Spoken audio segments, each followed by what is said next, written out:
Assalamu alaikum wa rahmatullahi wa barakatuh. Beautiful women of the Muslimah Speaks tribe. Welcome to our summit. This is our Food and Agric Summit. Like, we've had a lot of speakers from our keynote speakers and other speakers that have come on board today as we begin this summit with you all. So this is our first panel session, and before I go ahead and introduce the topic, I would like to introduce myself. I'm Alima Ayoni. I'm one of the moderators, one of the community manager for the Muslimah Speaks tribe, and I will be moderating this panel session. And this panel session, the topic will be treated is feeding a hungry world, the local solution to Nigerians' food insecurity crisis. And here with me, I have Mrs.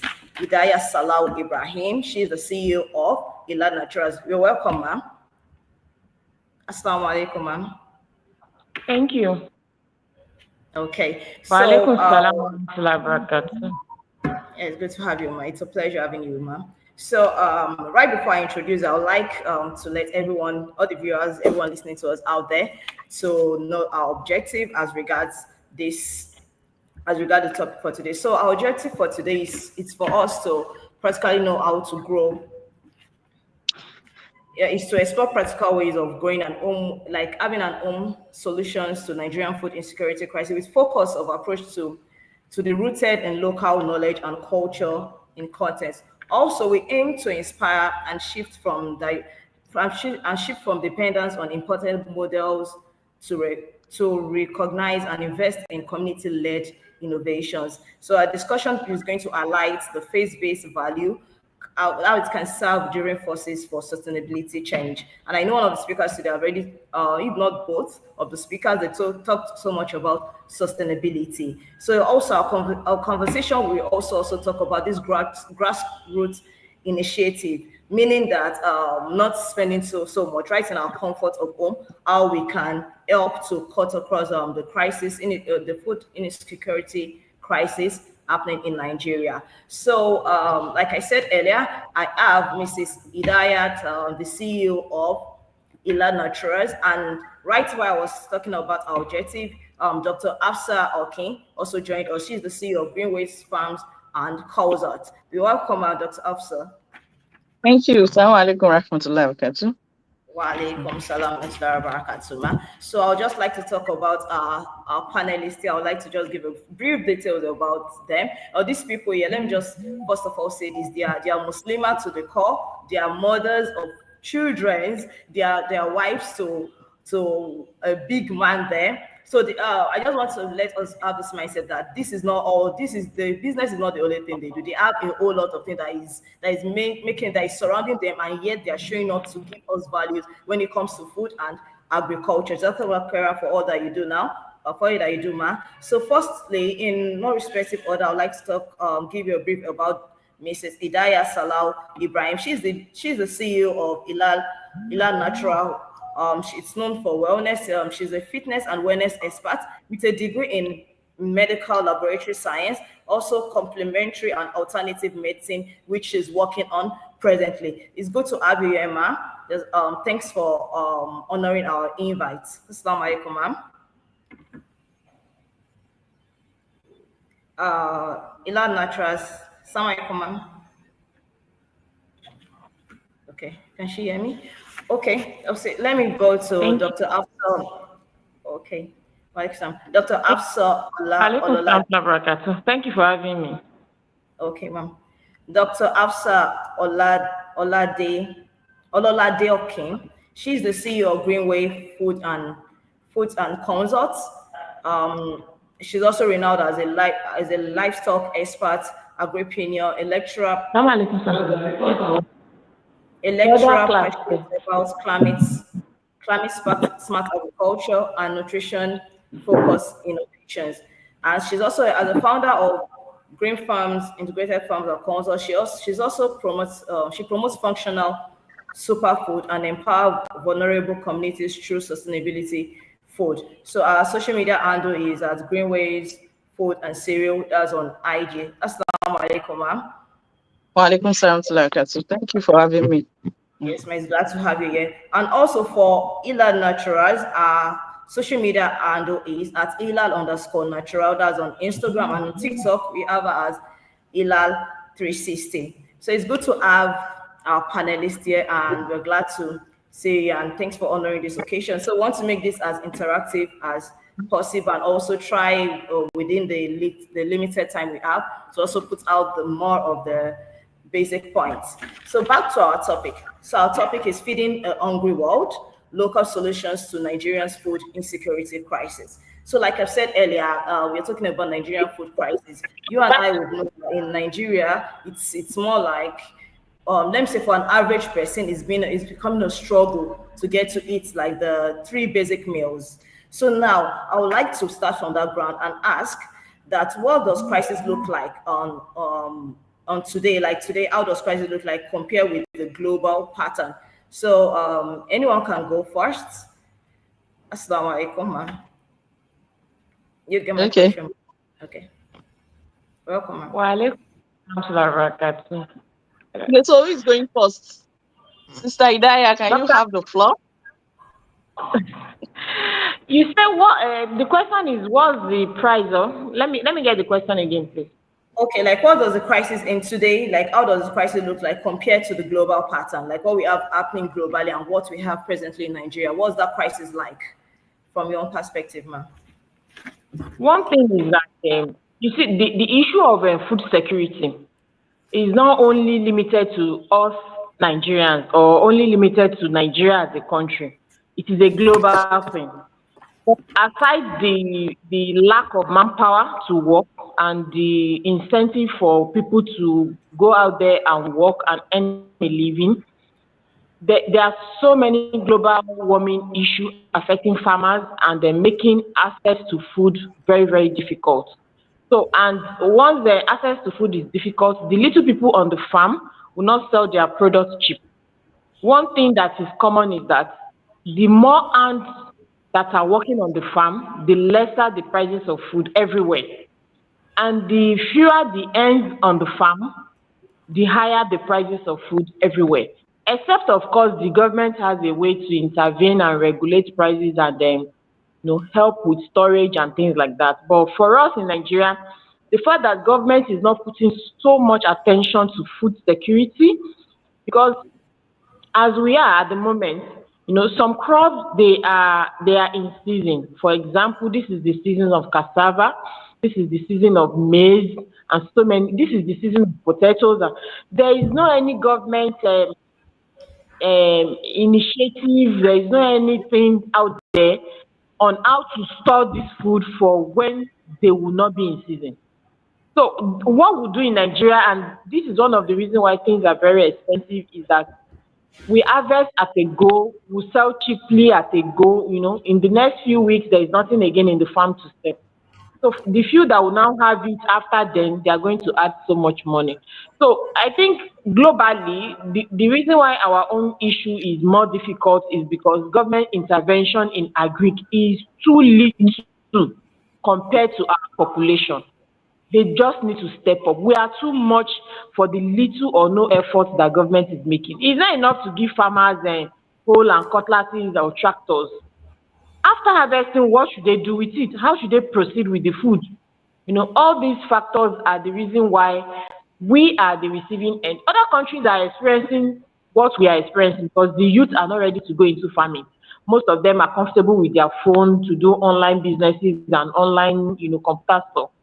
So most countries are facing that issue of lack of manpower. But the fact that we don't have a proactive government makes our case very, very difficult here. Okay, Jazakallah Karama. Like from all that you said, you told us more about the lack of manpower and making a government intervention being the key issue with what we face in Nigeria. Coming to our seedlings, despite the fact they might give a whole lot of, they might give that's the tractor, the cutlass, but yet it's still a challenge for us. It's not still helping us with our prices compared to the advantage they have when it comes to compared to the global crisis, compared to what is happening aside from Nigeria. Thanks so much, ma. And if you listen from Ilal Natural, she's speaking from her own pain point because this is something that she has gone through. It's not something you just speak from the internet. Thank you for the input, ma. So to Greenway Farms or Consults. Can we have your take about that question, ma'am? All right. It's rightly said, government intervention is so little. And I think I'll also buttress that point that, yes, the government intervention is so little. But now that we have all seen what the crisis look like compared to other countries, we all face the same food crisis, but they have measures put in place to combat this crisis. You know, when there are food access, well, sorry, when there's better road network and all sorts of things. The storage system is very strong, stronger than what we have here in Nigeria and the likes. So what I will try to chip in is that now that we have seen what food crisis is, what it is, what the way it is going here in Nigeria, a lot of policies are now springing up from the government aspect when it comes to price control, price regulation, building more warehouses, so that during the harvest season, like she rightly said, during harvest season, the farm producers are sold at cheap prices and stuffs like that. What government is now trying to do now is to bring in solutions in terms of building more warehouses. Where I work is a party to this. I work with the Ministry of Agric here in Kaduna. So we're building more warehouses where we can mop up farm produces at harvest periods. We take these produces, store them, we buy from the farmers at real prices, real market prices that are high enough to be sold during harvest season. We store them till when will be off season, when there are no longer production of this farm produce. Then the government releases it out to the public, where we can buy during against buying at higher prices during off season. We'll now buy at regular prices. That's price regulation now. We'll now buy at regular prices because the ones that are released from storage by the government from the warehouses will now come at a subsidized rate to consumers. Thank you. Okay, thank you, Joseph Kerman. Thanks for shedding more light to that, because you just said that you agree with what Ilan Natural said about the government intervention compared to other countries. And you also made mention that, okay, since that has been an issue, I know while Ila was also speaking, Ila Naturals, she also made mention that our storage system, we have a poor storage system, and most of what we do in Nigeria is we harvest and it's gone. We harvest and it's gone. So there's no time to keep for, let me say, time to, we don't have more product on ground to sell when it's time. So it's more like we're planting, we are harvesting. And you've already shared more like based from where you're coming from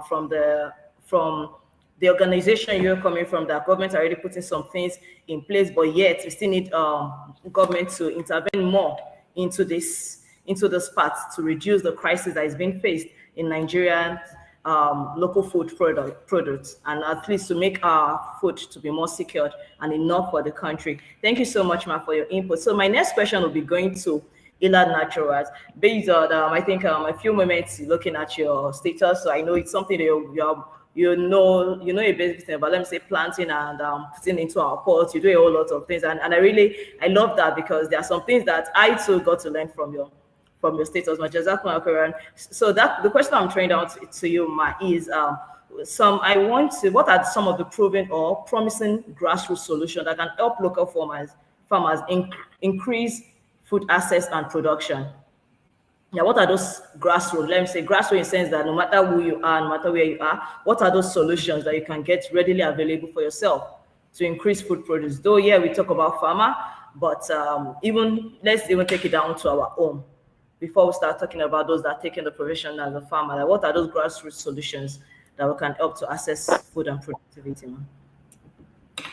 One thing about, thank you for that question. One thing about the solution to some of the things that farmers are facing, is sincerity on the part of our leaders. Wallahi, sincerity. That's all we just need from people. Me, I'm currently in Osun State, and for people that knows Osun, Osun is known for its agricultural activities. Virtually everywhere in Osun, every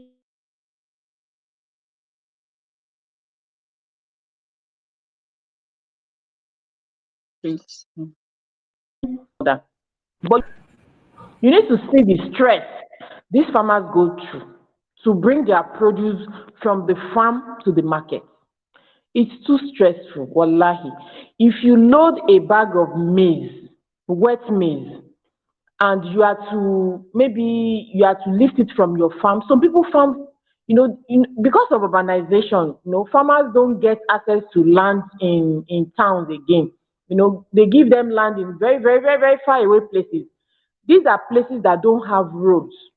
Road is number one issue affecting farmers. So how can the government help them? Just giving maybe every village where they farm, you identify people that farm and the location of them. Just giving them a tricycle will do a lot to make their life very easy. How much will government buy a tri even a bike, even if it is a bike, or even a bicycle, this adult bicycle. There is this bicycle that these Chinese people and this bicycle, Mm. they can still do a lot compared to them trekking long distance with. If you harvest a bag of maize now, you cannot put that thing on your head and walk a distance of 1 hour. You will just die before death. So farmers always have problem of transporting whatever they've harvested to town. So what now happen is that all these entrepreneurial these people that sells food stuff, fresh food stuff, they go meet this farmer inside the farm and buy it at a ridiculous price. Most of these farmers, they don't have a choice, because when they think of how to bring that into town, to the cities, they just prefer to just you know sell it on the farm there and let that one go. So they don't make any good profit, and they do all the hard work. So at the end of the day, it is the middleman, the person that came to the farm. Most of them, they have access to cars or maybe trucks to come and load this food off. They are the one that will now benefit, because it is all these entrepreneurs that have the strength for dehydrators, for some small small processing of what they came to the farm to buy. The farmers themselves are just left to languish in whatever they're doing. So one of the ways that government is supposed to come to their aid is, number one, make the road to those farms, make it accessible, even if it is just to grade the road for them, and provide them with keke napep. That keke napep is very, very useful to farmer, because that, as small as it is very, very efficient, in taking people to farm. Two, three, four farmers can share one keke napep, and it will make their life very easy. I don't know of the north and how they operate there, but down south here, it is too difficult for people. And even when there is government intervention, there is no monitoring. And in every sector of our economy here, there are cabals everywhere.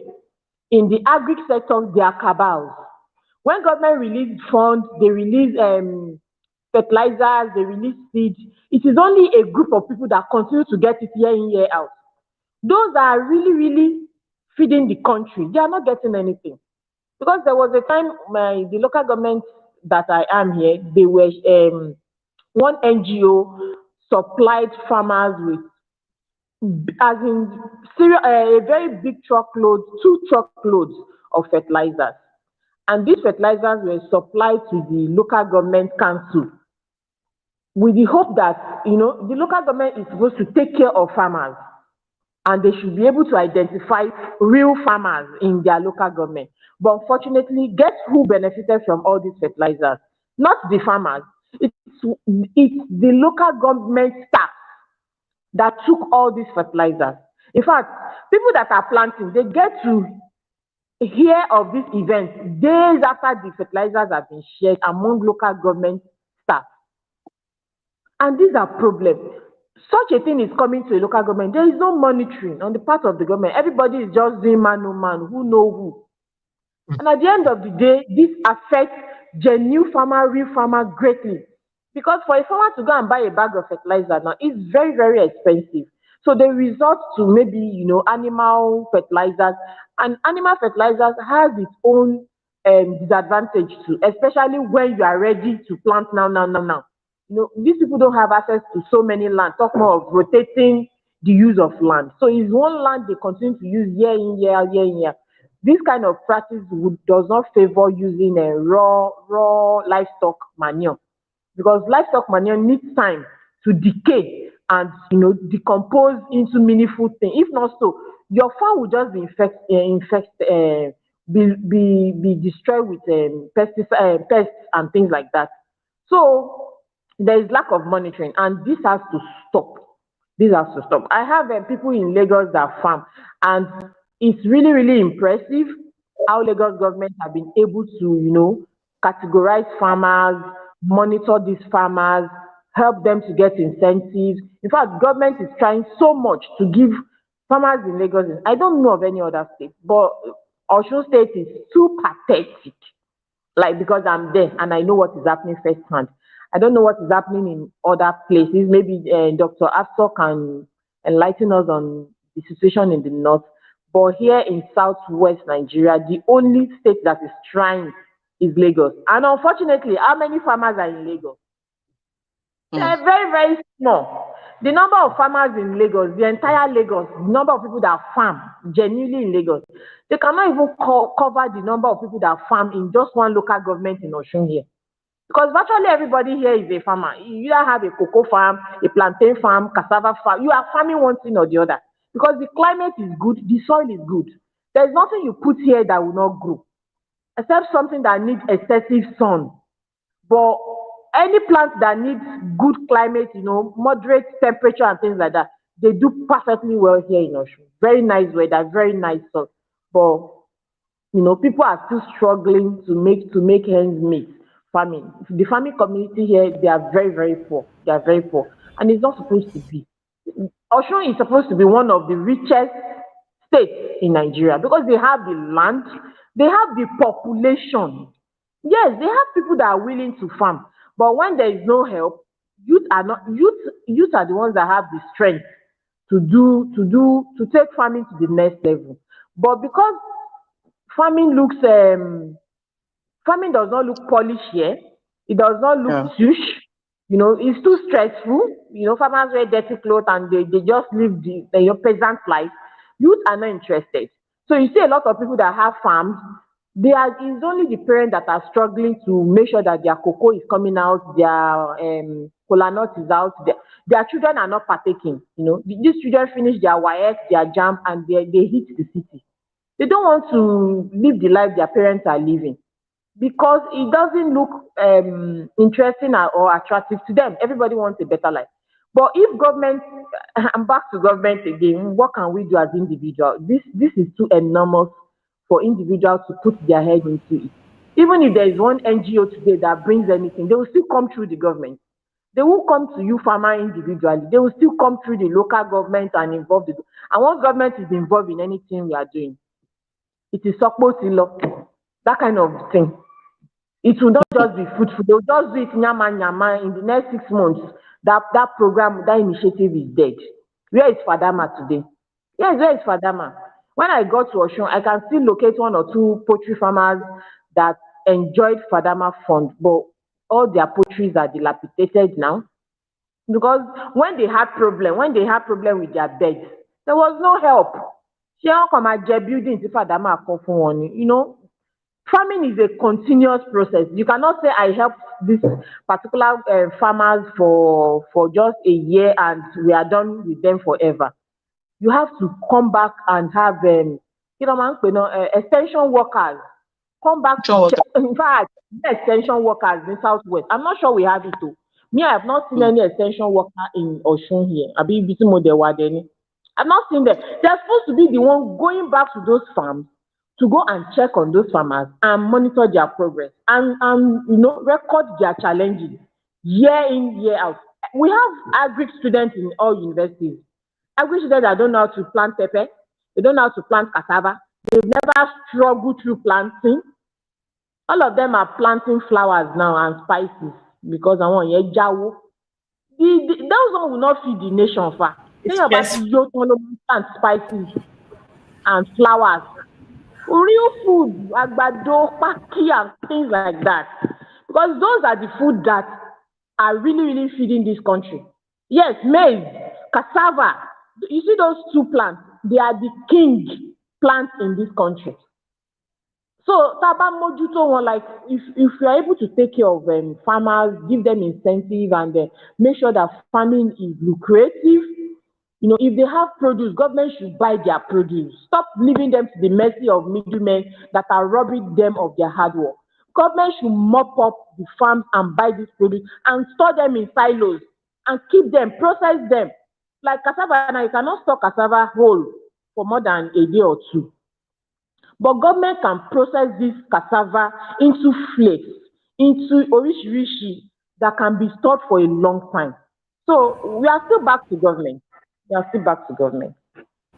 okay, Jazakallah khairan, ma. That was so much. That was so much, and I like the fact that it's coming from someone that is also hands on this thing. And you really talked about you talked a lot. You gave us a whole lot of points, and I think Dr. Afsal can pen a lot down because I'm taking this to Dr. Afsal because I know this is your field. You said you're working with maybe government of Agric. You said you're working with the Agric ministry. Though I'm not trained. I'm not asking you to say anything about this year.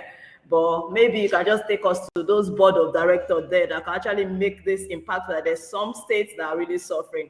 Okay, let me keep at that. So what Ilan Naturals told us, she said the first point she made before she started to break everything down, she said sincerity from the part of our leaders. So it's more like everyone is involved here, down to the middleman. I could just imagine how much someone who sweats so much in the farm and yet you pay them peanuts just because you feel that they don't have that exposure. Let me put it that way, because that's the only reason why you pay them a peanut for all their stress. And she also went back like we cannot. Both speakers have talked so much about the government. Government are still the one that can bring this solution. Please apologies for the background noise, please. It's the government that can bring these solutions back to us. They need to monitor because out of everything, even if they give them a means of transportation, they bring this NAPEP here. You can still have some people that will still be like, oh, you have to be giving us money from this NAPEP. So if there's no monitoring yet, you will not still get results. So I hope there's someone out there that is listening to us that has the voice, that has the connection to help with this challenge and bring this solution into reality. She also mentioned of extension. Now, please, can you help me with that word again? You guys are monitor. You said extension. That's extension work. Yes, extension workers. Yes, she also mentioned that could also serve as a solution to help us, to help this the Agric firm to help us to nurture all this food crisis. How to help farmer in our local communities, because there's nothing. This food is one of the source of life, and without Agric, there's no food. So we need to keep these people still running and working. And she also said the youths. The youth can also provide a solution. So youth should also look into it and also make this something that worth a while. May Almighty Allah help us and sustain our country when it comes, and sustain our farmers too in this field. May Allah continue to grant them the knowledge and the power to continue all through. So Jazakallah khairan. So my next question is going to Greenway Farms and Consults. So the question now I'm asking is I want you to give me like what would be the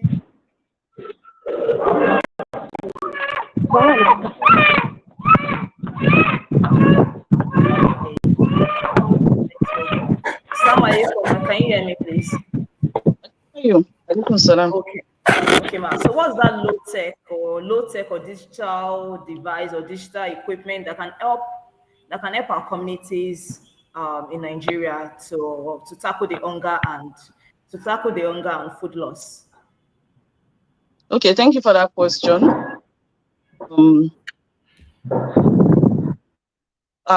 Really, we don't need like I tech machinery to tackle this hunger and food loss issues here in Nigeria. You said there are some low tech this thing that we can bank on currently. One of them is farmer receiving SMS. Can you hear me? Am I audible? Yes, you're audible. I can hear you clearly, ma'am. Okay. Farmers receiving something like SMS on weather alerts. As we all know that climate is rapidly changing.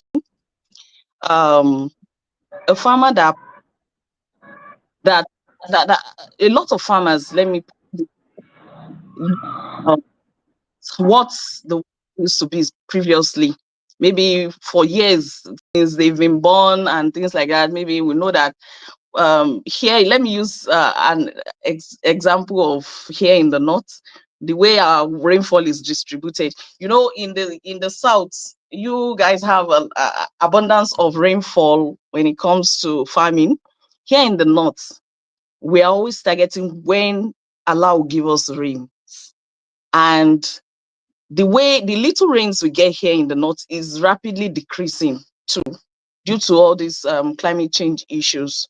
So in a situation where a farmer plants at the time that he or she has forecasted that, okay, the raining period should start at so month, go ahead to plant, and you will now realize that by the time you finish planting, the period where the crop needs that water to really grow, and all plants have their own stages of growth. At a particular period, there is need for a high amount of water to be on the plant. There are some periods when you don't need much water, but the way climate is rapidly changing, it's such that you plant that period where when you're supposed to get enough water, may not be rains and the likes. So weather forecast, as in a farmer getting alerts, getting jingles on radios. These are little low tech innovations that a farmer can use to produce well. Okay, let me give an instance. There was a year like that um, we planted at Greenway Farms. We cultivated our finger millet at the period where we thought was there was supposed to be an abundance rain.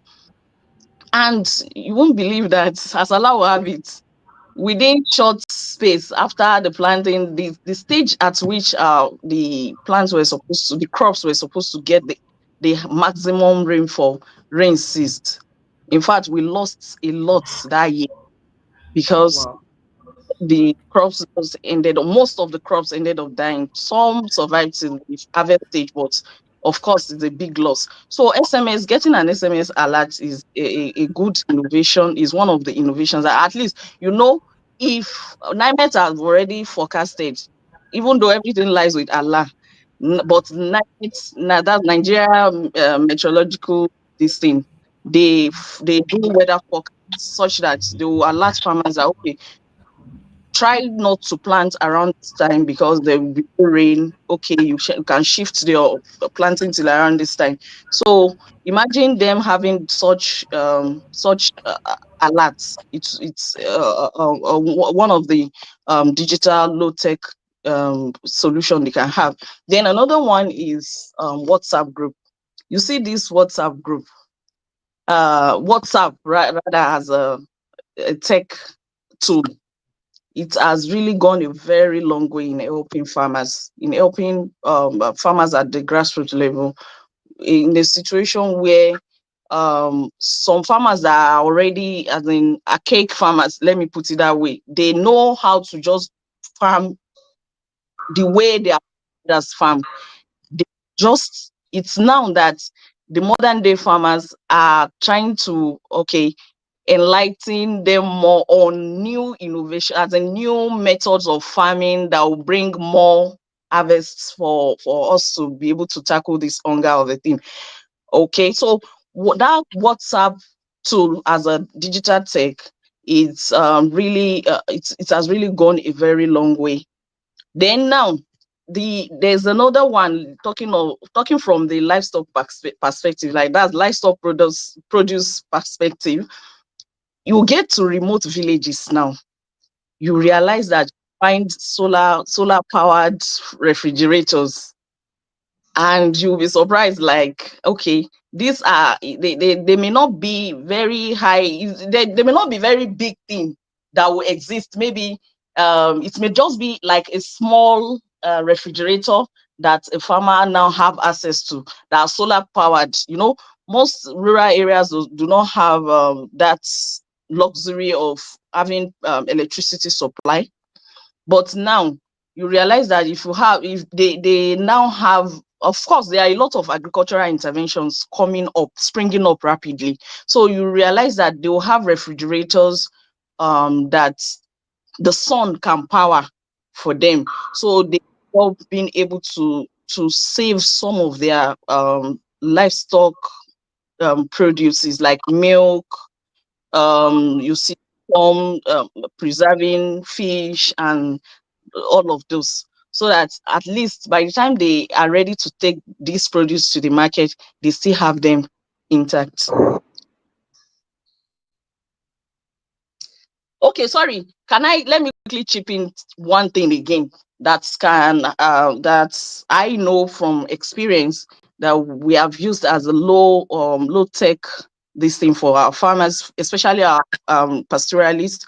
I have worked with I've led projects that have to do with pastoralist women. These are Fulani women producing milk.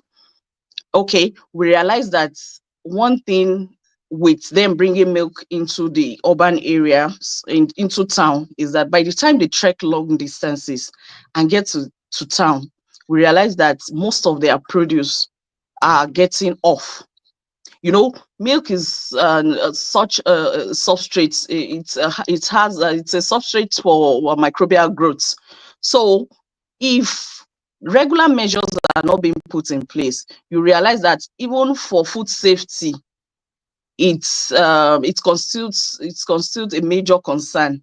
By the time they bring the milk into town now, you realize that some of these milk have gone off, probably due to long distance trekking and the likes. So what we now do is that I've led trainings where we teach these women on how to use thermometers to test the temperature of milk before taking them out. Okay, as a milker milks the cow, the milk comes out warm, being that is coming from the body of a cattle.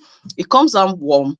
If necessary measures are not taken, proactive measures now, if they are not taken to curb the microbial growth on this milk, then it leads to losses for them. So what we now do is that we'll train them on how to pasteurize this milk. Okay, you immediately you get your milk, you warm it up to a particular temperature. But how are they going to know what temperature to raise this milk onto for it to be safe before it can be taken into town? Okay, one of the tech is to train them on how to use thermometers to test the temperature of milk. Okay, once you see your thermometer reading to so temperature, you know that your milk is hot enough for microbial growth, microbial activities to drop rapidly. Then from there, they can now transport this milk on foot. And it being the cold chain system is put in place by a lot of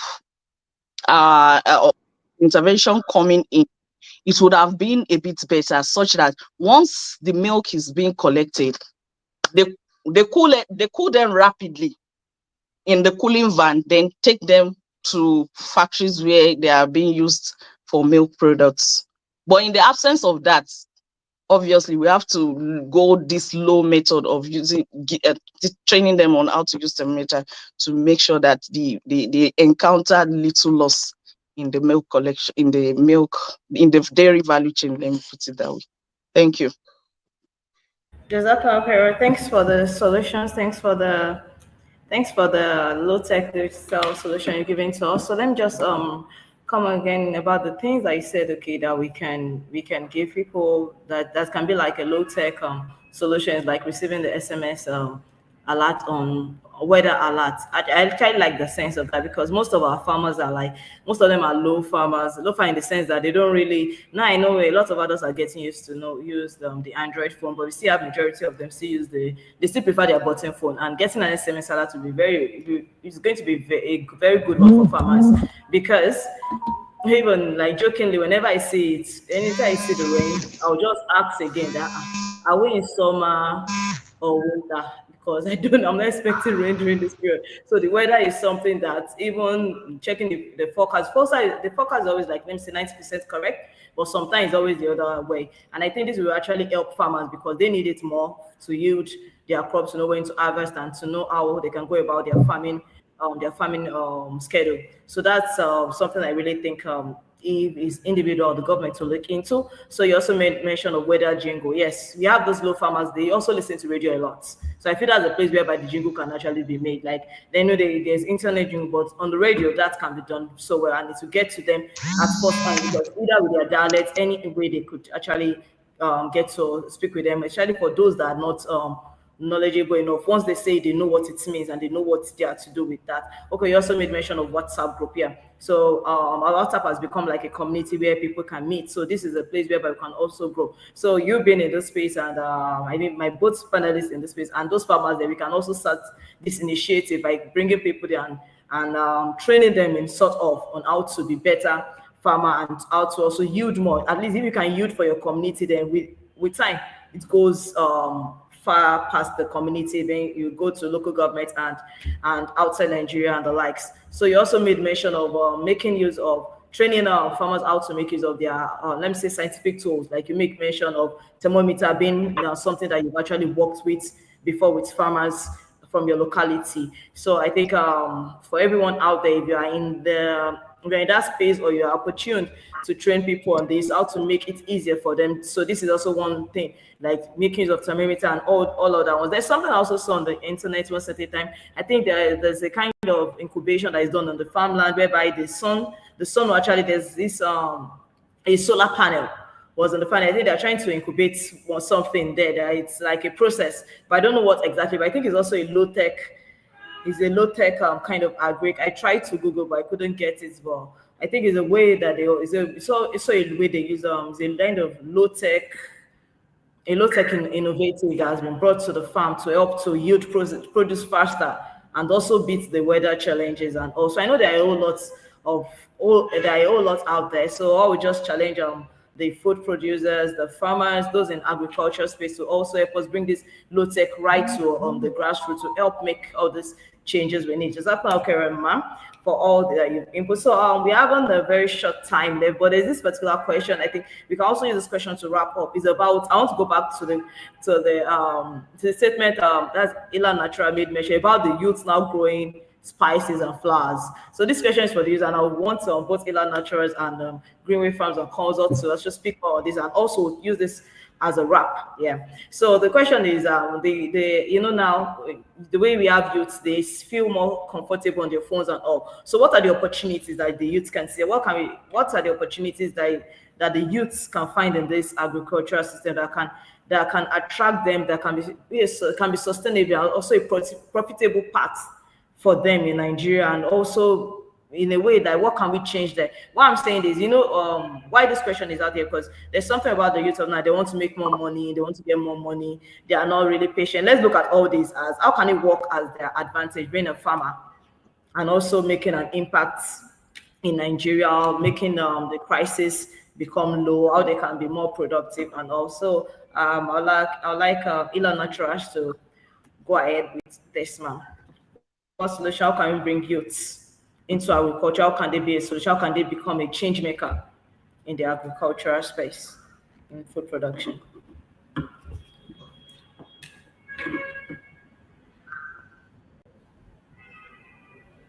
Okay. It's like there's a lag. Thank you for that question. Am I audible? You are. Yes, you are, ma'am. Yes, you're audible, ma'am. So, number one, thank you. For youth to be interested in agric, number one, we need to build their interest. Yes, it's very, very important. We need to build their interest. And I think we have a body that is called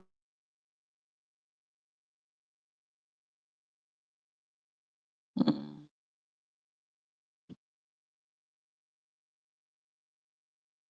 Ma, you're muted.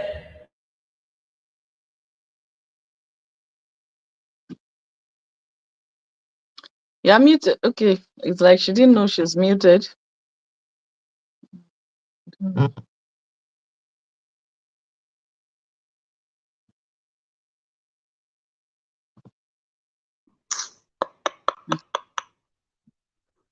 Am I audible now?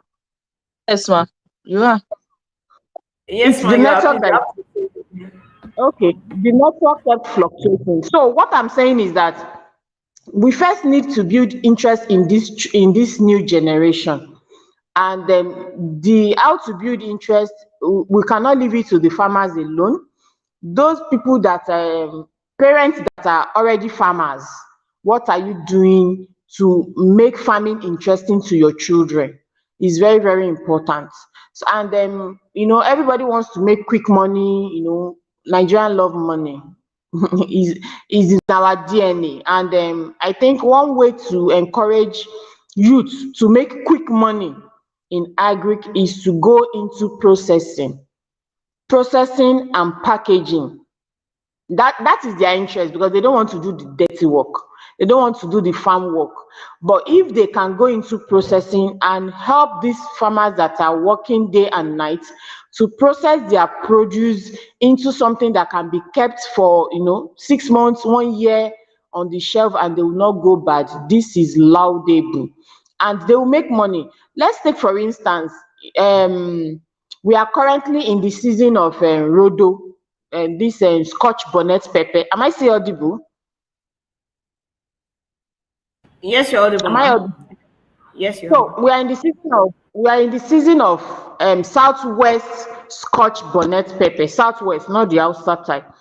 And one thing that I realize is that as farmer harvest this pepper, what they do is they just sell it cheaply, because you can't keep this pepper, they will rot within days.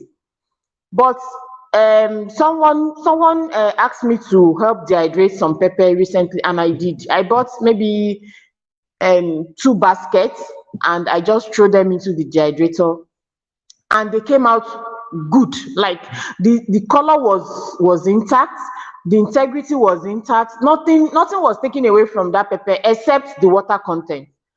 And I've been Mashallah. able to store, even me, that's what I use in my kitchen at the moment. See the potential in just that one single business alone for the youth. What do you need to get? All you need is just a dehydrator. Don't get an electric dehydrator, get a manual. I don't use electric dehydrator because of the way light is, because electric dehydrator will cost you money, serious money. If you are using prepaid with electric dehydrator, you are in for a big show. But buy gas powered dehydrator. They are very, very effective. And guess what? They are cheap. You don't need to get the Chinese one. You don't need to get the all stainless type. Go get locally fabricated dehydrator. Fabricated. They will do wonders to your life.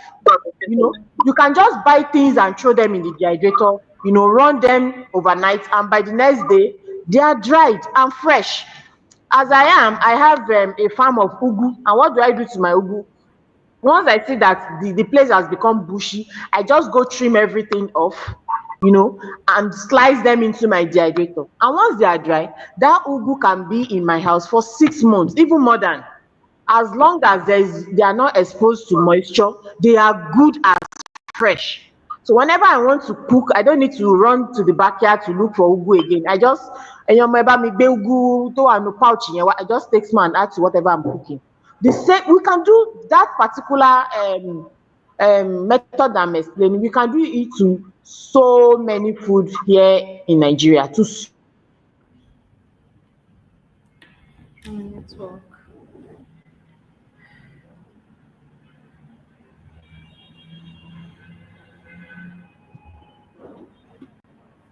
Assalamu alaikum, ma.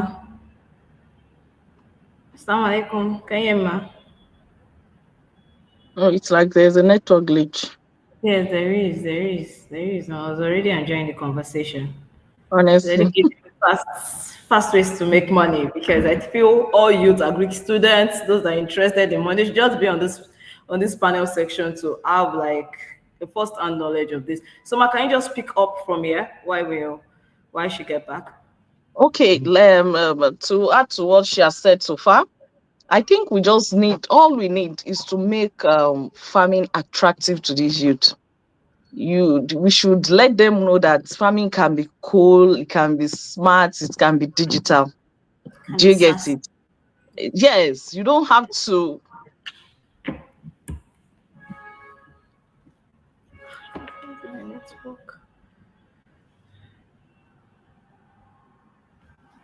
Can you hear me? Yes, ma, I can hear you. You're Okay. frozen for a while. Okay. Like they don't really have to go dirty before they can bring out food produces. What happens to let's say food businesses where you set up a platform where you're on digital, as in on a digital platform where I'm talking of the attractiveness now, when you make it attractive to them, that like you demonstrate a situation where they can build softwares to present to these farmers, where they can showcase their produce on online, then they control the access, the purchase, and they eventually look for a way of getting this produce to the end users, to the consumers now. For instance, I think there was a time a platform came up around, maybe something like, you know how all these popular platforms like GG and the likes, where you can shop. There's one particular platform where you can shop directly from the farm at the farm gates. Farmers will showcase their produces, then you as a buyer now, you show your interest. Of course, it's someone that, let me say, it's youths An that are intermediary. into this. Yes, that are into this more. Then another thing is that you have to tell them success stories. I could remember back then when I started my business, there was a time I was having issues with drying grains. Of course, I started small, but when it started becoming a big thing, I started encountering problems with drying my grains. So there was a day I made a statement like, I'm even frustrated that maybe I should just opt out of this business. At least there are some people that sell clothes and make much money. So someone, I couldn't remember the person in particular. So, but the person was around me when I made that statement. Then the person told me that, wow, you are doing a great job. This is a good business, a food business. You are feeding the nation. You are even feeding a particular set of, as in with people with Oh, specific needs. needs. You don't have to give up. Don't you want to be like Dangote? Dangote started from somewhere. Do you know those kind of stories? And wallahi, that statement really motivated me. Like, me too, I want to live large one day. Oh, at least Dangote, Inshallah. see where Dangote is now. I need to put in more effort. So, as a youth, when we tell them success stories, we project more success stories to them. They tend to really grab the opportunity that is on the agricultural table. And lastly, what I still have in mind is facilitating their access to land, grants, and some other tools that can help them actually go into food production. Now, I know that there are a lot of grants out there that are channeled towards agriculture. Here in the north, we have a program like that the government put out for people, youth, especially youth that are interested in farming. You get a piece of land. You know, there are vast uncultivated lands here in the north. You approach the ministry, register for your interest, register your interest in farming. All they do is just to give you probably a hectare of land, lease it out like a rent. Okay, for this farming season, I could remember this was how I started my own farming, really. when I showed my interest, I was given an hectare of land for 50,000 naira as a rent. Do you get it? And an hectare of land is a very big, it's a very vast land. If allow wills that you produce very well, you get, in fact, in manifolds of that 50,000 that you paid for this thing. So when we facilitate their access to things, to to facilities that will help them in farming, it also encourages them. You hear a youth, if you are talking to a youth now that okay, how about farming? They will tell you, where is the land?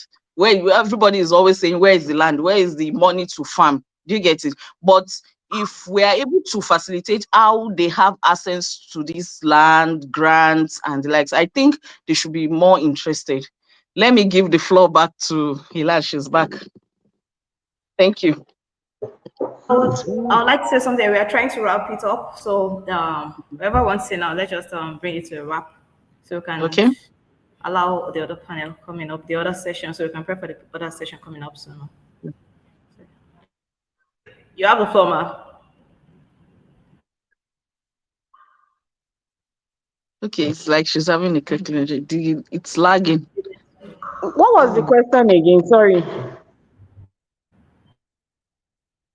Ma, we're discussing about youth, like how we can, how youth can also be involved. What's the question?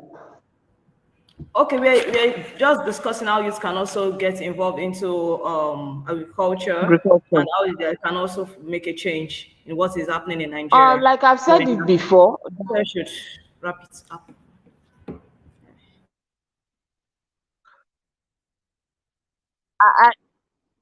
I like the last example that Dr. Afsar made about encouraging this new generation to know that there is money in Agric. Wallahi, there is money in Agric. It's just that people are not guided into how to go about it. This year Hajj, a lot of people that went to Hajj in my community are cocoa farmers. Wallahi. A lot of them. In fact, this year was the year for the cocoa farmers. Proud to the Hajj season. A lot of them bought new cars this season, because cocoa business this year has been boomed for quite a number of them. And they were able to go to, I have a friend that is a cocoa farmer, and he and his other friend, they went for Hajj, and he bought a car this year. So definitely, that it's thriving. So it's just kind of example. Those of us that are, wearing suit and tying kinikon, we are still finding the Hajj money difficult. And here are cocoa farmers going, spending and money like Dangote. So could you believe that the same here in Kaduna, most of the Hajj, those people that performed Hajj there are the livestock farmers. You sell one cow at the rate of 1.2 million. When you have like 50 cows in your head, once you pull out 5, Hajj to pay. Do you get it? So those are the kind of example that we should let this youth see, and then let us make them appreciate that Yoruba people have that adage that anything that is eating cannot be profitable. Anything that is eaten will be profitable. It is not left for you to add. They have technology at their disposal now. You can create super content around so many things. Today I traveled today. At the moment, I'm not even at home. I'm on campus, and on our way here, we enter into a supermarket to get some provisions, and I saw a product, on display. And what is this product all about? It's a product for babies, and it is just pap, dates, and soya, mixed into a product. It's now they've made it into powder. It's something you just prepare like Golden Mo and Co. And that is a fantastic product. Wallahi, I've not tasted it. I just saw it on the shelf, and I told my friend, my dear, Lord, you siri brukuto ra for my Lord, so because the composition is very good for children. Tabawa mu awa more quality and help whoever that is producing it, to move to the next step.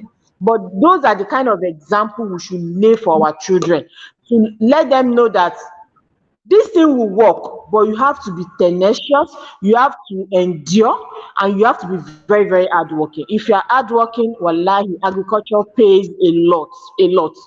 There is land though. If you are in a particular state and there is no land, move. Then move. Don't just stay in one state and be saying there is no land.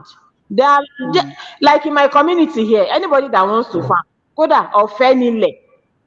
Maybe if the person that is giving you wants to collect money, maybe they will collect 4,000 a whole year or 5,000 a whole year. Rent as in lease fee is not difficult. So if you are really, yes, if you are really, a lot of Hausa people are farming sugarcane, okra, pepper, and so on and so forth. You know what? You know how we live land here. Land lease is something that is very high here in the north. So that's why they will take advantage of what they have there. People know the value, because you've known the value of farming, and you know that there's money there. So they know that if you own a plot of land, that is money for you. But here in the southwest, that our children are running away from farming, some people have cocoa farms that they are looking for managers. It's very common in my community. Some people have palm farm, palm tree farm, and they are looking for managers, because the parents, the people that planted those farms, they are dead. Their children, all of them have japa. The farms are there, acres of land with cocoa on it. There is nobody to harvest it. There is nobody to farm it. So if they see you that you are ready and you are truthful, they will just give you. What you pay them is, they have a percentage of cocoa every year that you go and give to the family of those that lease you that place, and the rest is your profit. The rest, whatever you harvest from there is they do it for palm oil, they do it for cocoa, they do it for a lot of things here, especially cash crop. So we should just let these children know that there is a way and there is money in Agric. Once they know that there is money there, they will die there. Mashallah. Thank you very much. It's like our host, our moderator is out of here. Yes, the session was supposed to finish by 3:15. So I don't know whether we've been pulled out of the session. Yes. Jazakallah khairan. No, I'm not sure. Okay, she's joining back. Okay. I think the network I was like, are we done with this session? Not like that. Okay, so Jazakallah khairan for the input. Like, I love the way we ended the session, because really youths really need to hear this. Like, both Ella Naturals and Railway Farm Concert, secretly you are more like an inspiration, because eventually I want to get into this food thing, but one way or the other. But then when we see people doing this and they are doing it well, and see the whole beauty they've brought into this regular produce you see everywhere, and you see the how will I say, it's the response from people. So this is just a note to let all youths know that it is possible. It's not always, if you don't want to do the dirty job, there are always other places where you can feel like she made mention that we should like those farmers, the other farmers, they should make the youth rather see. They should see the beauty in it. They should make them build interest. Like, okay, now since youths of nowadays, they want gadgets. Yes, let them know that gadget, it's a beautiful way to be an intermediary, to be a help to those farmers that you see there. You can be the tush one, you can be the sassy one in this field. You don't have to do the dirty job. They can also go into food processing, food production. Like Ilan Natural made it. She gave us the Atarodo perspective, that is called Bennett pepper, and also someone that is going into processing baby cereal, and you consume it like the golden one. Likewise, also made mention of they also made mention of